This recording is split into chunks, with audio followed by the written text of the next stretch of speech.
Machiegni kendo nyakora mogi wadhi nyime gi weche manyien. Obila osechako timo nonro ewi tho mar Boniface Omondi dichuo manyo oyud ringre e tesend obila Manyamonye okinyi manyoro kalawe mar vesti oliero e ng'ute seche manok kende bang' ka obila nyochwale sel. Familia mare to ka oloso gidwaro mondo tim nonro ewi tho mare. Jafwambo marwa Steve Biko miwaler. Gocho na ikorio. Kogocho na ikorio to ngisa ni kiduogo ka to nyaka goyi. Tapenje nang'o motimre. Bang' bedo gi gwandruok matin e kinde kod jaode, Eunice Omondi nochako wuoth kendo dhi ndiko dhoge tesend obila Manyamonye mar hepo midhiero mane nyalo nyuolore kokalo kuom lwenyno, ahinya to bang' jaode wuodhone pala. Reto tamako suodno gi lwete. Ariwo gi lwete. Koro kasemako gi lwete, tuai. Tapenje nito karang'o motimre, mini wacho ni dwa goya. Ang'o makosa? To wuodho na pala. Koro ka wuodho pala, to ngisa na negi. Olero no obila nochopo kendo ndhiyo jaode, manoriko temo ringo, mabang'e to nochwale tesend obila madundo Manyamonye. Walo, to eno mokwongo nena. Tanyiso polisi mondo wuo. To wuok gi ng'wech. Bing' nino wuok gi ng'wech nikech yone tin.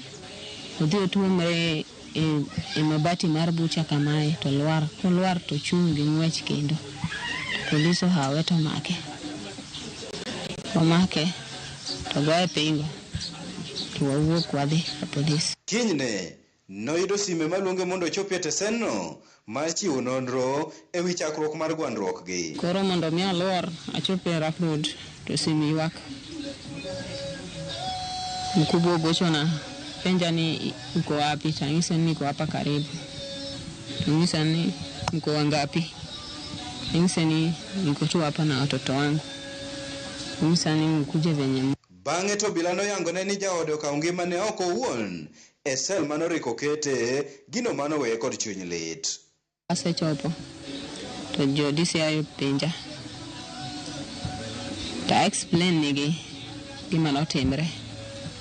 Katieko to ging'isa ni amejinyonga. Eunice noramo ni mondo otere ochuo wang'e ringre jaode, kendo lero ni kane ochopo nobedo gi buok koyudo nanga mar vesti koliero e ng'ut jaode.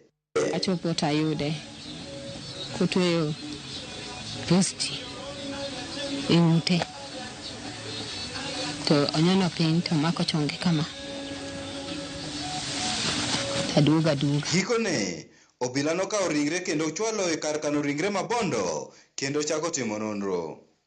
Ka irito nonro, familia mar Boniface koro kwayo kony mondo giyud kaka gitimo bero ni mar kata mana kar dak kende gionge go. Kwayo mana ni sirikal okonya mondo ang'e ratiro mare gima dekel thone. Nikech anto onge tich matiyo ma kata postmortem miwachono kane kuma adhi gole nikech anyuola ne bende onge tich magitiyo gina kamano. E kindeno, jatend okwach kiche sub-county Mabondo nowacho ni ringre Boniface nosechwale kar kano ringre Mabondo ka nonro to dhi nyime e wi tho mare ka irito timne bero. Proceeded to the scene and indeed confirmed that the suspect had committed suicide using his vest, which he tied to the grid of the window and had committed suicide actually. Steve Biko, Ramogi TV, Siaya. Kawadhi nyime eni achije abirio ochwal e nyim doho ma Oyugis ka itudo gi kod ketho mar wang'o tesend obila ma wego e kaunti ma Homa Bay tarik 3 mar dweni.